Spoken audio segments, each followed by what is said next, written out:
Welcome to my Facebook and YouTube friends. আমরা চলে আসলাম একটি খারাপ সংবাদের ভিডিও নিয়ে।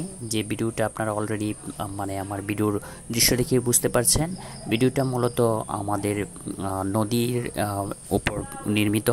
আর নদীটা মূলত হচ্ছে এখানে মনু নদী। আমি যেহেতু মৌলভীবাজার থাকি, আর মৌলভীবাজার এটা ইন্ডিয়া থেকে পাহাড় থেকে ঘেঁষে এই নদীটা চলে আসছে একদম বাংলাদেশে। আর বাংলাদেশে এটা সিলেটের মৌলভীবাজার শহর দিয়ে এটা মনোমুখ হয়ে কুশিয়ারা নদীর সাথে গিয়ে মিলিত হয়েছে।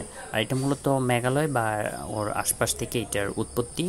আর এখানে আপনারা জানেন যে প্রতি বছর বর্ষা মৌসুমে ইন্ডিয়া এবং বাংলাদেশে প্রচুর পরিমাণে বৃষ্টিপাত হয়। আর যখনই বৃষ্টিপাত হয় তখনই মৌলভীবাজারের এই মনো নদীতে পাহাড়ি ঢল বেয়ে একদম খারাপ খুবই কন্ডিশন হয়, যার ভিউ আপনারা কিছুটা দেখতে পাচ্ছেন। এখানে আমি এটা করেছি মূলত মৌলভীবাজারের মনো নদীর উপর নির্মিত যে সেতু, এই সেতুর উপর থেকে এই ভিডিওটা করা। আপনারা দেখতে পাচ্ছেন যে এখানে আজকে এটা জুনের 2 তারিখ, আর মে মাসের একদম শেষ থেকেই প্রবল বৃষ্টিপাত, বিশেষ করে সিলেট অঞ্চলে। আর নিম্নচাপের ফলে যে বৃষ্টিপাত ছিল এখনও এই বৃষ্টিপাত অব্যাহত রয়েছে। আর এই বৃষ্টিপাত যত বেশি হবে এইখানে বিশেষ করে মেঘালয়ের বৃষ্টিপাতটাই প্রচুর পরিমাণে পানি বা বৃষ্টি হয়। ওই পানিগুলো ফ্লো হিসাবে এই সব নদী দিয়ে বাংলাদেশে প্রবেশ করে। তো আপনারা দেখতে পাচ্ছেন যে মনু নদীর কী ভয়াবহ অবস্থা। তীব্র স্রোতে তীব্র গতিতে পানির এই ধরনের বয়ে চলা। এখানে দেখতে পাচ্ছেন যে ব্রিজের এক পাশে যেহেতু ইলেকট্রিসিটি ওয়্যার এবং আরও বিভিন্ন ধরনের তার বা ওয়্যার ছিল, যে এইগুলো আপনার অনেক উঁচুতে ছিল। বিশেষ করে গ্রীষ্মকালে থেকে ওই তারের দূরত্ব অনেক উপরে থাকে।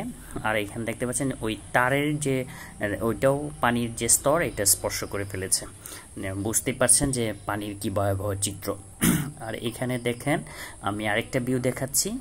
এটা এয়ার থেকে ব্রিজের উপর থেকে, এটা যে মৌলভীবাজার নির্মিত ওয়াকওয়ের জন্য এই সাইডে পানিটা হয়তো প্রবেশ করতে পারতেছে না। আর ওই পাশে অলরেডি চাঁদনীঘাট বা গুজরাটের যে এরিয়া, ওই সাইডের যে নিচু এরিয়া, এই নিচু এরিয়া অলরেডি প্লাবিত। আপনারা দেখতে পাচ্ছেন যে নদীর পার্শ্ববর্তী যে জায়গাগুলো, এই জায়গাগুলো অলরেডি ওভার ফ্লাডেড, অর্থাৎ বন্যা কবলিত। আর মাতার কাপন সহ আর অন্যান্য জায়গায়ও কিছু কিছু জায়গায় পানি প্রবেশ করেছে এই মনু নদী থেকে। আপনারা দেখতে পাচ্ছেন যে পানির যে স্রোত ওই তার সহ স্পর্শ করতেছে। আর এখানে দেখেন উৎসুক জনতা, তারা হয়তো দেখতেছে যে নদীর পানির পরিস্থিতি কি, পর্যবেক্ষণ করছে। এখানে দেখেন যে ওয়াকওয়ের পাশে যে গাছগুলো ছিল, এই গাছগুলোরও প্রায় আগা সমান পানি চলে আসছে, অর্থাৎ কাণ্ড সমান পানি চলে আসছে। আর এখানে দেখতে পাচ্ছেন যে সিঁড়ি ছিল, ওই সিঁড়িরও প্রায় মোটামুটি ম্যাক্সিমাম এরিয়ায় আপনার পানিতে পরিপূর্ণ। আর এখানে আমরা একটু দেখাবো যে এটা আসলে বিপদসীমার কত সেন্টিমিটার উপর দিয়ে এটা প্রবাহিত হচ্ছে। আর হয়তো এই ওয়াকওয়ে এবং অন্যান্য ভালো স্থাপনার জন্য এটা একটু উঁচুতে ছিল। আমরা এখানে দেখতে পাচ্ছি যে বিপদসীমার 128.5 অর্থাৎ প্রায় 29-এর কাছাকাছি এরিয়াতে গিয়ে এটা ফ্লো হচ্ছে। 29 হয়ে যাবে যে কোনো সময়।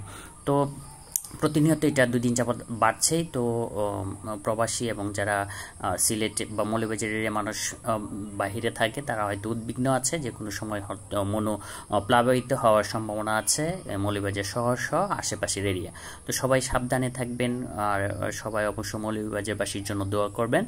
আর এখানে যে নদীর যে গতিপথ আপনারা দেখতে পাচ্ছেন যে প্রতি বর্ষাকালেই, বর্ষা শুরু হওয়ার আগ থেকেই শুরু করে, বিশেষ করে যখন খুব বেশি বর্ষণ বা বৃষ্টি হয় তখনই পানির তুরজুরটা খুব বেশি করে ফ্লো হয় বাংলাদেশের দিকে।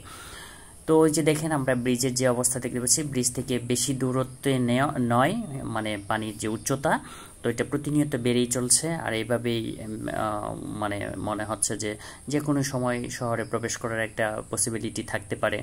তো সবাই দোয়া করবেন যাতে বৃষ্টিপাতের পরিমাণটা কম হয়। বৃষ্টিপাত যত কম হবে, এবং বিশেষ করে ইন্ডিয়ার উত্তরবঙ্গে মেঘালয় বা সিকিম ওই রাজ্যগুলোতে যদি বৃষ্টিটা কম হয়, তাহলে হয়তো পানির যে তীব্র গতিতে ধেয়ে আসা এটা কিছুটা কমবে। কারণ ইন্ডিয়ার বৃষ্টিপাতেই বেশি পরিমাণ পানির তৈরি হয়, আর এইগুলো ফ্লো হিসেবে এই বাংলাদেশের দিকে প্রবেশ করে। তো সকলে মৌলভীবাজারবাসীর জন্য দোয়া করবেন, সবাই যেন এই বন্যার হাত থেকে রক্ষা পায়। আর অল্প কয়েকদিন পরেই ঈদের আগ মুহূর্তে এই ধরনের একটা প্রাকৃতিক দুর্যোগ, এটা সকলের জন্য মানে খারাপ একটা পরিস্থিতি বয়ে আনবে। আর